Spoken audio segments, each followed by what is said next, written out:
Welcome to the Holistic Inner Balance Podcast with Dr. Nicole Cain and Happy Healthy Hadlee. Your go-to resource for natural mental health and wellness strategies so that you can become the expert of your own emotional and physical well-being. Merging modern science with ancient wisdom.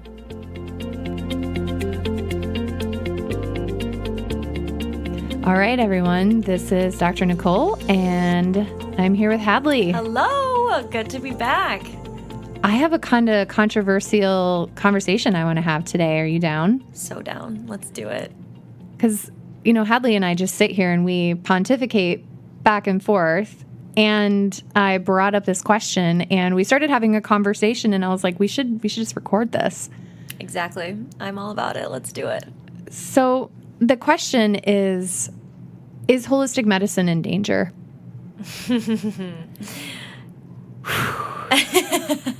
That's a hard thing to ask. It's crazy to me that that's even a question or a conversation. Yeah, to me, it's like, apparently this is a thing that people are really talking about a lot, right? Is, it's either or. It's like either science or holistic medicine. And, I used to be like really, really frustrated by this divide.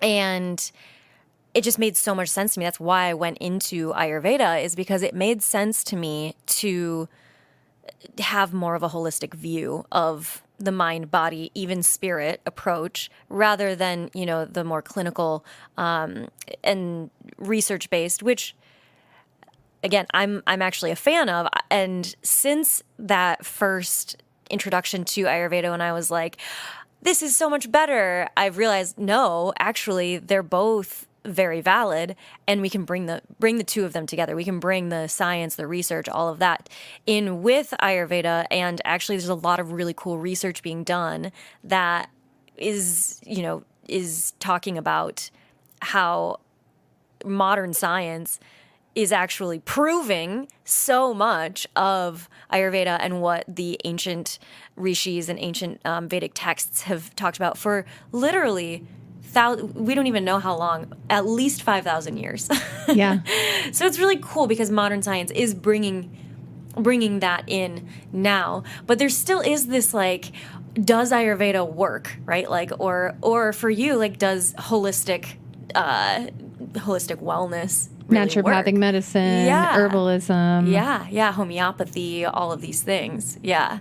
And you're able to kind of stand on that line, the juxtaposition between both sides, and look and see that area where they overlap, and it feels really obvious to you. And I love that you have a science background, that you came from that science background. And I feel that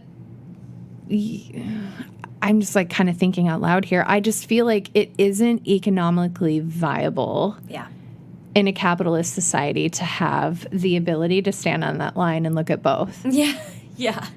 Because Totally. like if you have 10 patients who sign up for your program and all 10 of them get well, then suddenly that next year when your program re-ups, you're out of money. You're out of clients, right? Right. Unless, of course, they tell all their friends and then you have more people coming in, which is great. But not to sound jaded, but in a society where health is capitalized on, we see that if you can keep those people in a state of disease, that you'll keep bringing in revenue. And there's this story about a doctor who was working at a liver transplant hospital, and he was hired to keep people alive long enough to receive their liver transplants. Wow. He used 3 things: ALA, milk thistle, and selenium. And so many people got better and got off the transplant list that it wasn't economically viable for them to keep him on board, because you can't make money doing liver transplants if people are getting off the list. And so they fired him. Wow. So this is like a little microcosm of what I feel like is a very large economic issue where, we have this whole controversy, especially in psychology. My passion is mental health.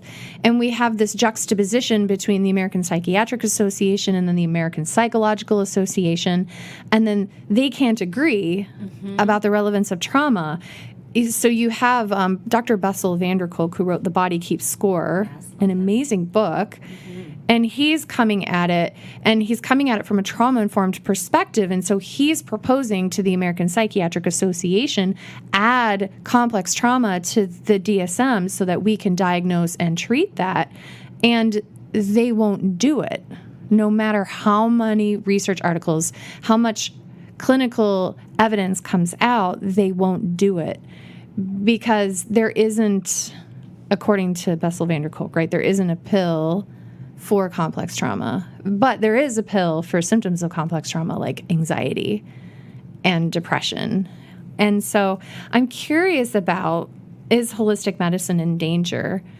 And why is that? And what can we do about it? And so I'm kind of curious about your perspective as an Ayurveda expert, what you see, if that is as big and glaring as it is as a naturopath. Right, yeah. And it actually also reminds me of another big and glaring part of our culture, our society, which is diet culture.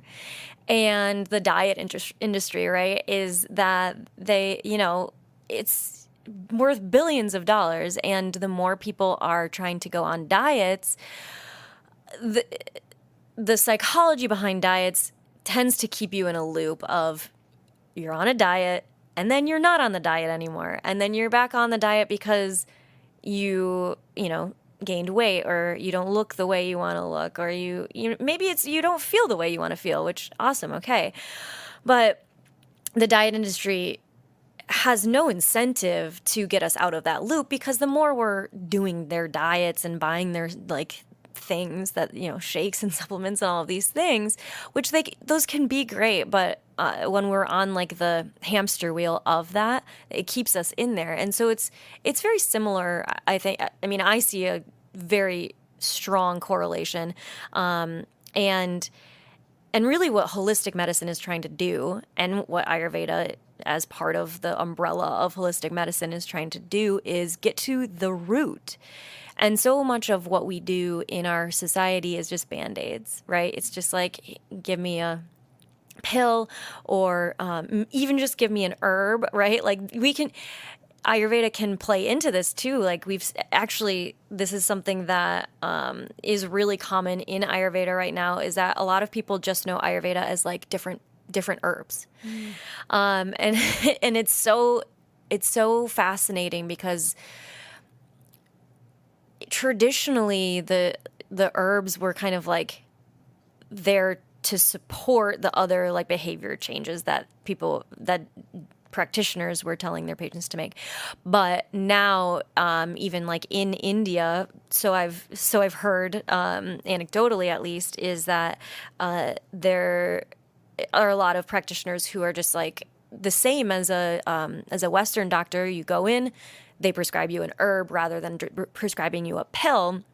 And that has kind of become a lot more mainstream than sitting with someone for a long period of time, figuring out what the actual root of the issue is, rather than just the symptom, and then treating the root rather than treating the symptom.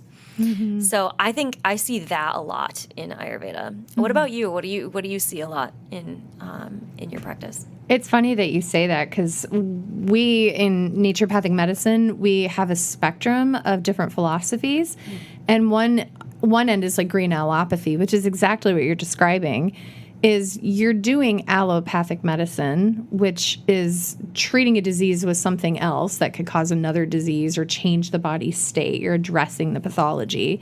But instead of using a pill, you're using something natural. So as an example, somebody has a headache, and they come in and they go to their standard allopathic doctor, and that allopathic doctor will tell them to take an acetaminophen.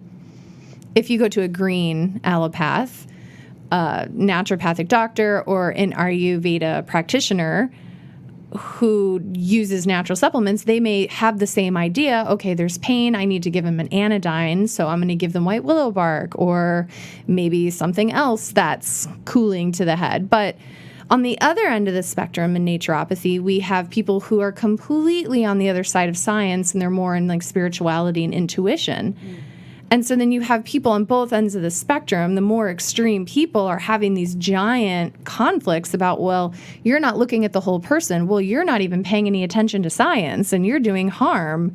Like you're putting a quartz crystal on someone's forehead to cure their cancer. And like, not to take a side on either, but, you know, like both people, it feels equally outrageous. And so then when we have conversations from each end of the spectrum and validating the other, especially with respect to the metrics that they're using.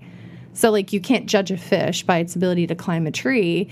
And I feel like that's a huge problem in science in its measuring of these different strategies and tools. And then there's this issue with some holistic practitioners who just throw out all of the science and they just don't care. They want to function on theory. Right, right.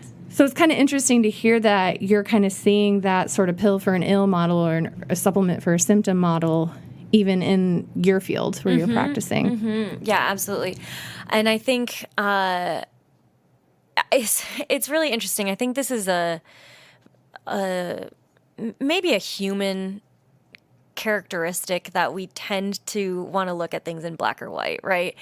And this is one of the classes that I took in undergrad was about nature versus nurture, nature versus culture, and the conclusion basically of the class was like, it's not either or. There is nuance. Like we have all of these false dichotomies in life in general where it's like it's either this or that, and really no, there's room for all of it. And that's kind of where that's sort of my philosophy on everything, on food. Like, you know, there aren't good or bad foods. There are foods that are beneficial for our bodies in certain circumstances, and you know, maybe something is the medicine that you need right now, right? Like it's my philosophy on all sorts of health behaviors. You know, there is no good or bad. There's no morality on it, and then also we just need to take more of a nuanced perspective, I think, in this debate, in every debate, really is like when you get into the nitty gritty, there isn't necessarily this like, you're wrong, I'm right kind of thing. I personally don't think. You think you're right about that? Right. I do too, by the way. But I hear what you're saying is that there's got to be an area of gray, and it doesn't make sense for it to be black and white, that there's got to be some nuance. Yeah. Well, the other piece is that Ayurveda, so this is where I see like the most like differentiation, I guess, between Ayurveda and potentially also just like holistic medicine in general versus allopathic medicine, and even just like scientific research in general right now, which I have a background in scientific research. Like I'm very much respect it and love it. And that is that in scientific research, in order for things to be like statistically significant, we basically measure things on an average, right? So we have to prove something based on like the most amount of people, or like the average person, and we're trying to conclude that this, you know, medicine, we'll just say like it's a pill or something, this medicine is effective for the average person, so that we can then say it's effective, period, right? But Ayurveda is actually like, there is no average person. So there is no one size fits all, right? Which has become kind of a trendy term to say, like, there's no one size fits all. But actually in Ayurveda, it's very individualized, and it's very like, we have to look at the whole person. We have to look at their background. We have to look at the imbalances, their stage of life, all of these things that go into play in order to be able to say, well, this is the treatment that you need.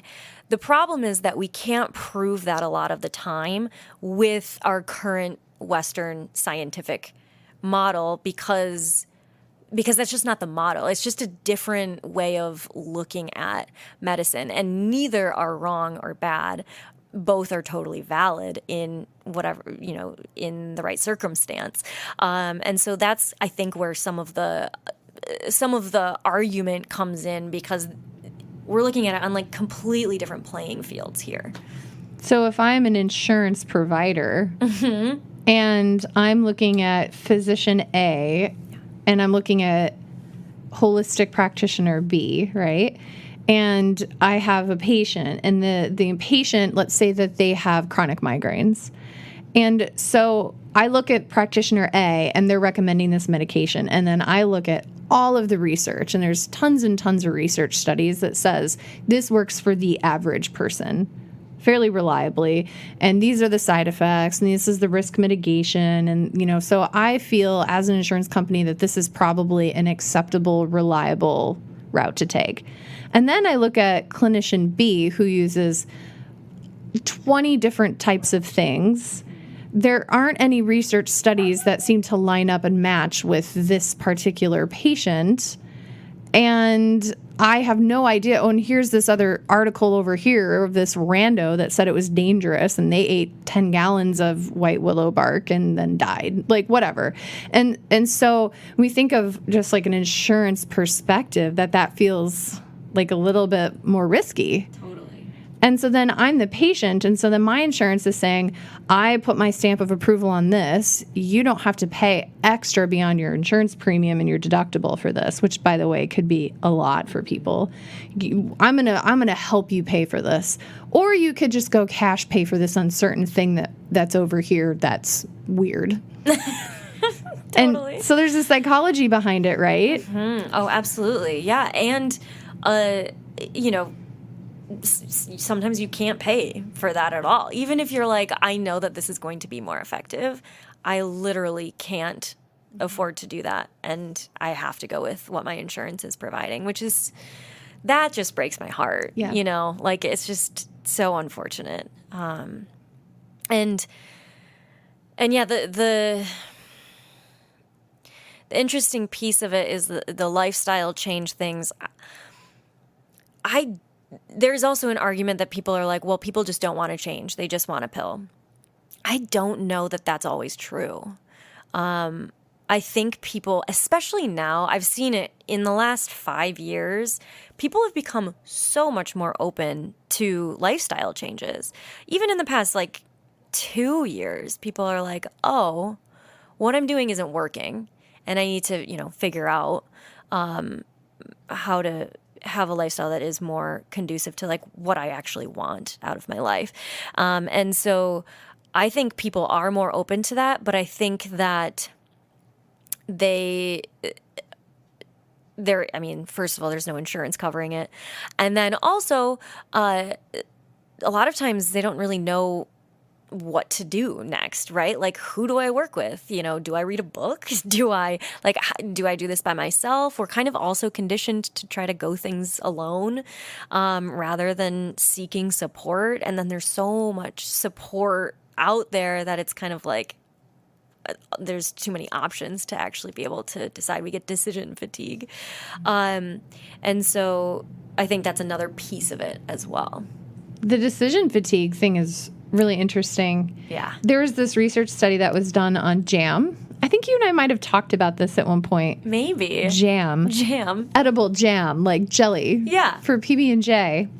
And so they had 2 jam tables set up. One vendor, she had, I think, 4 types of jam. The other vendor had upwards of 20 types of jam. And they looked at how much jam they ended up selling.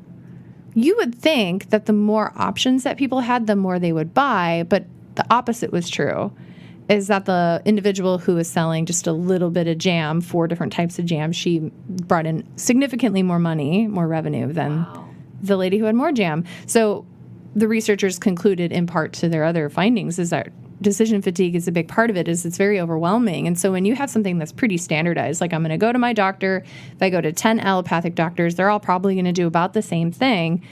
But every single holistic practitioner that I see out there that's like on Instagram and that are on TikTok and all the social media platforms, they're all saying something different. Mm-hmm. And it can be very overwhelming. And then people end up spending lots of money doing all sorts of different things. And the other piece about that is that it may not work as immediately because healing takes time versus suppression can happen in an instant. Totally.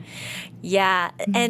And it's really interesting because a lot of the different things that people are doing, they'll be like, my thing is the most effective, right? And it's like, well, I mean, in my experience, like using a lot of different tools is the most effective, right?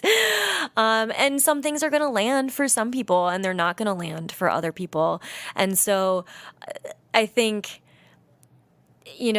taking some of our ego out of it as like practitioners and stuff of like, not everyone is going to resonate with what I do, and that's okay. And also it might not be effective for everyone like that. That one is a hard thing to kind of recognize as a practitioner because, we've helped so many people and we're like, no, this really does work. Right. But I think when we're trying to help people make a decision, sort of having the person's best interest in mind rather than being like, no, this works best for everyone. Because again, not everything works best for everyone. That's a really big piece of helping people as well, right? Yeah, that using different tools because everybody is different. Definitely. Referring it out if you feel like they need something that you don't have. This is kind of bringing me back kind of full circle to the history of holistic medicine and naturopathic medicine specifically. So in history, we've had lots of different types of practitioners. There were traditional Chinese medicine doctors. There were homeopathic doctors. There were the water cure doctors like Presidents and O.G. Carroll. And there were, the Ayurvedic practitioners. There were all sorts of different types of practitioners. And then we had the MDs, which were doing all sorts of different stuff. So if I'm a homeopath, I'm going to give homeopathic remedies, and that's kind of what I do. And if I'm an herbalist, I'm going to be giving herbs. And so we had these MDs that were doing all sorts of things. They were doing bloodletting. They were doing where they were injecting substances into the person. They were using high doses of very toxic metals, which is actually the definition of quackery, which is fascinating. It's like the ultimate gaslighting.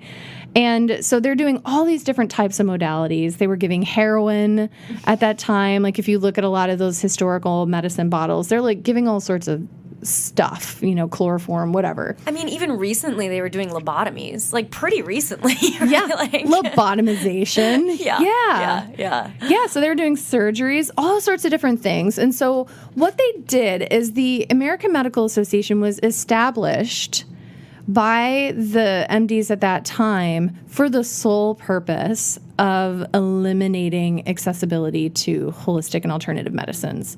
And so there's this whole story about the Flexner Report and how they went to different practitioners, found out all the different things that they did. They created a value system. If you do more things, more modalities to help more people, you have more of a broad ability to help people, then they created the insurance industry from that.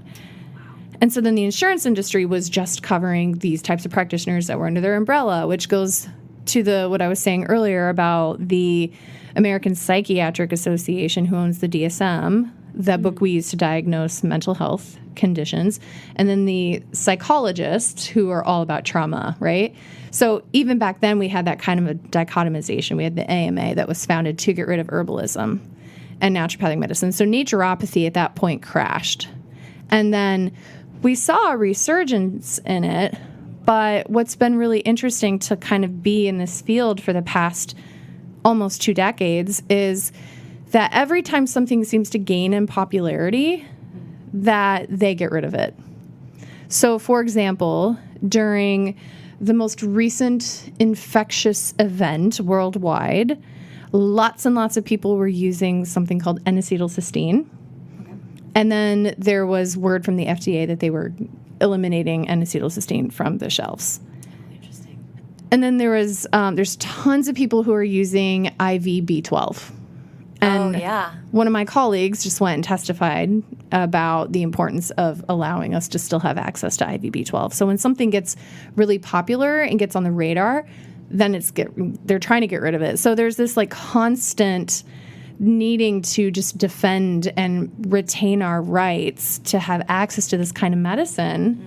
And I'm not even getting into homeopathy, which has just been the redheaded stepchild of holistic medicine from the beginning. Is Definitely. Like, yeah, I won't even go there during this episode, but we still see this happening. And so I'm kind of having this meta experience as I'm explaining this to you, and it just feels so outrageous. And it feels a little bit like a conspiracy theory to say that there are powers and financial institutions and motivations to get rid of holistic medicine. But the reality is that there are people with their boots on the ground that are trying to fight for our rights to have access to holistic medicine.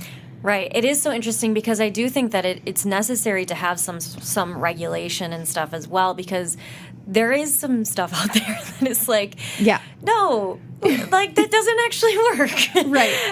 And it's dangerous. And there have been so many conspiracy theories in the past 2 years, and it's like, I'm always like, just we got to be very, very mindful of that because the other side of it is, I mean, it's so important to be open-minded. And then it's also so important to be discerning, right? And so, I just wish that the regulations that we had were more, even science-based, because some of it isn't science-based. Like, we have some things that are proving some of these things to be effective, and yet we're really behind on actually implementing and putting those things into place, right? And so, when something is, I wish that there was a faster, way of getting it out to market, right? Even, people in med school, what is it, it's either 7 or 15 years behind, what they're teaching, people who are in med school is 7 to 15 years. I forget what the actual number was behind what the actual modern research is saying now. And we have so much modern research that is proving, holistic medicine practices, Ayurveda. There is so much research that is proving all of these Ayurvedic methods, modalities, methods. And yet we're really behind on that. And there are things put into place that don't really allow those things to come forth. Right. Yes. And so that's the really frustrating thing. And to keep in mind that, we don't want to just be like, everything's a conspiracy. Right. And there's one person that is moving all of the chess pieces, and we just need to fight against them, and everything is bad, right? There's just, again, nuance. So for me, holistic medicine is in danger. Mm. And I think that's a big pink elephant in the room. And how do we acknowledge that and transform that without, like you're saying, without going to the extremes, but rather looking at the nuances of the conversation? Because I want to take this acknowledgement and turn it into empowerment. Yeah. And so, as an individual, as a physician, as a person who wants to have access to these things, mm-hmm. and I want my patients and my family to have access to them, how can we be nuanced about this conversation? Yeah, it's a really good question. It's a hard answer. I think, and, it's been my experience as well as, there's been research on this as well, is that the only way that we can really change people's mind is not to have an argument with them, but rather to befriend them and have a conversation with them. And so collaboration and working together, I think, is going to be the path forward. I think more and more people are open to this, this getting to the root cause of things that, and I think even, MDs, doctors are becoming more open. For sure. I know people who are MDs and who are in med school. I actually know some people who are in med school right now who are like seeing, oh, maybe this is not, this is not actually that helpful. And, this could be incorporated here and stuff. And so just having those conversations is really, really important. And just, talking about it in a way that isn't going to, turn people off. I think a lot of the holistic wellness rhetoric recently has turned people off a lot, honestly. And some people have bought way, way deep into it, and not saying that that's a bad thing either. But having a nuanced conversation is really what's necessary here. And when we start to get really like, these people are bad, this thing is bad, all of these things are just like bad, that's going to turn the people off who you're talking about, right? No one wants to be the bad guy. So allow them to be a participant and be the good guy. Allow them to be the or just neutral. Allow them to be the neutral guy. And have a conversation in that way rather than this is bad, this is good. I'm writing down what you're saying because I think these are really good, kind of actionable. So one that you said is to cultivate relationship on both sides. So, somebody can come to the table from this end. This is an audio, so you can't see me gesturing, but on the extreme left versus the extreme right, and having both of those people create relationship. And why do you believe what you believe? Tell me about your experiences. Mm-hmm. And so creating relationship is number one. And then number two is actually having a conversation about these difficult topics. Like today, we're having a conversation about, is holistic medicine in danger? And we've been talking about some like slightly controversial things instead of like, everything is fine, just use science. So having conversations about difficult topics, but like you said, Hadlee, is doing that with an open mind.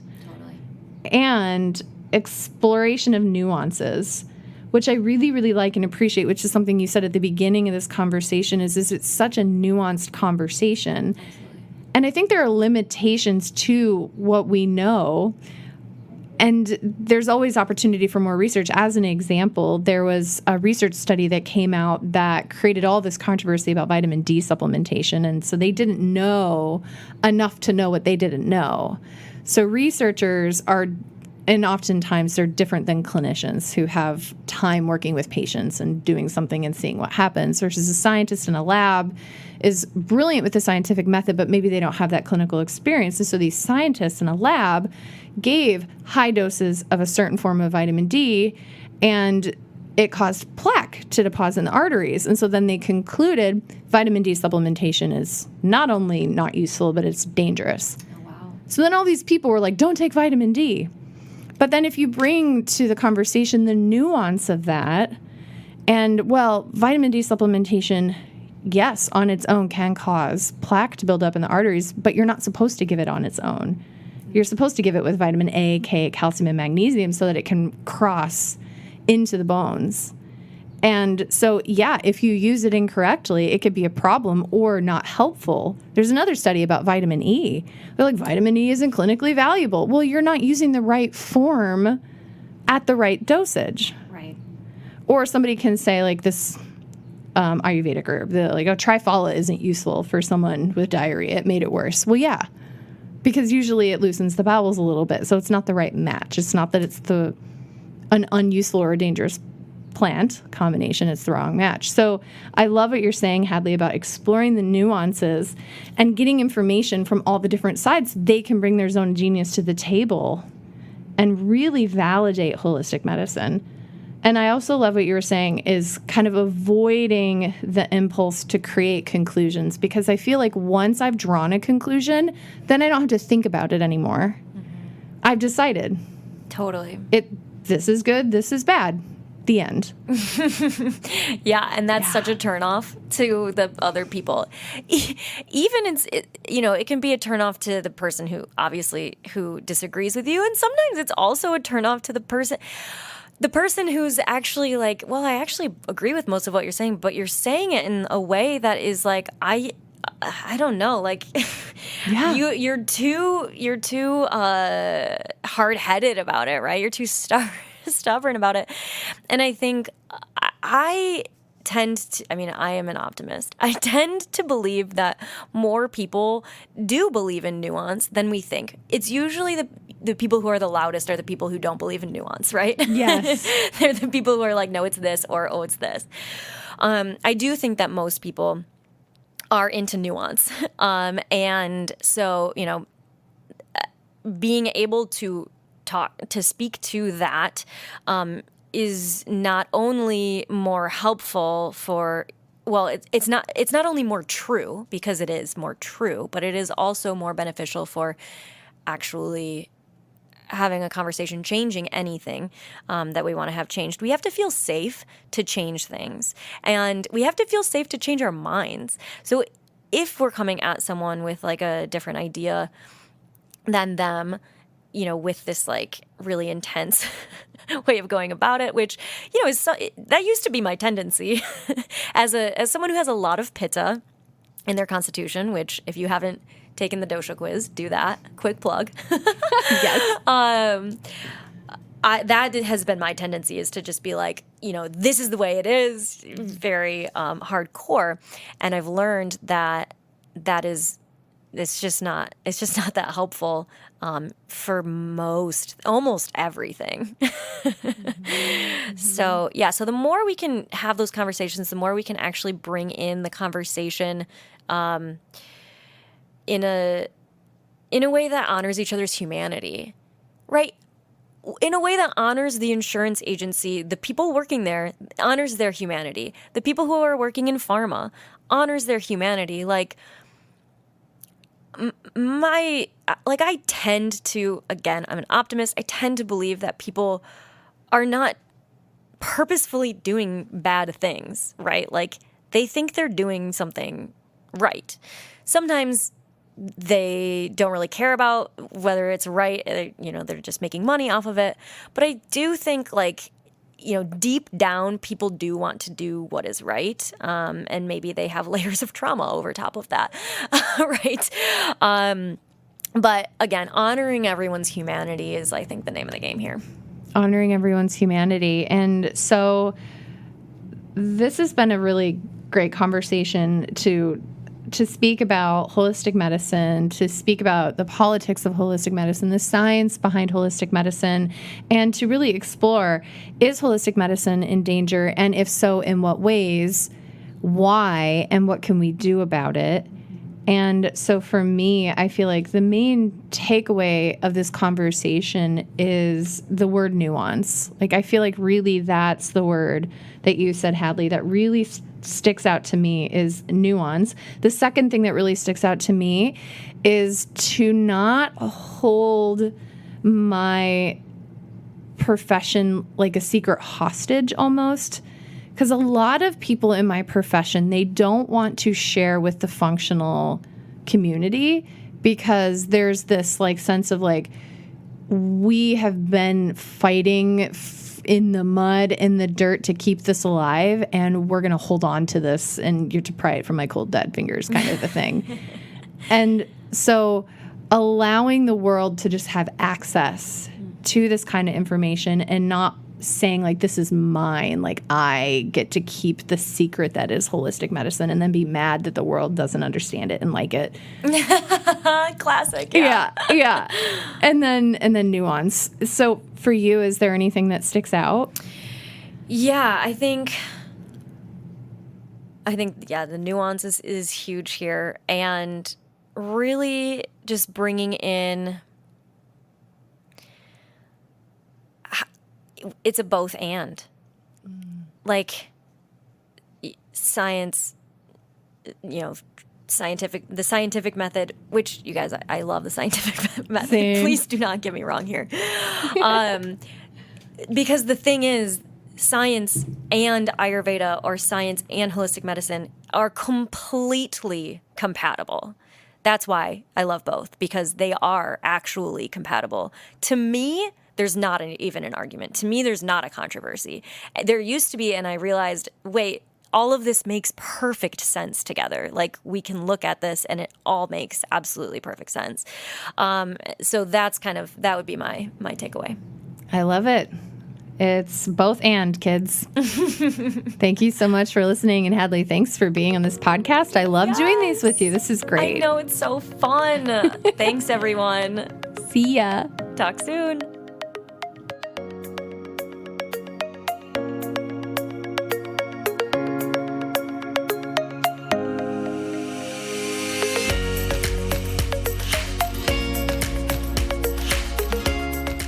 The recording you just listened to consists of the personal opinions of Dr. Nicole Cain, a naturopathic doctor with a master's in clinical psychology, and Happy Healthy Hadlee, an Ayurveda expert with a master's in health behavior and health education. While these opinions are based upon literature, counseling, education, medical training, and clinical experience, this content should not be viewed as the definitive opinion on these subjects. Listening to this podcast is not a substitute for any sort of medical, psychological, or other form of treatment.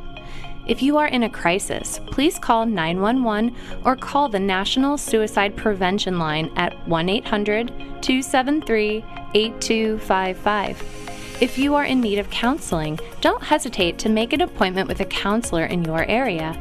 Dr. Nicole and Hadlee are passionate about you becoming the expert of your own emotional and physical well-being.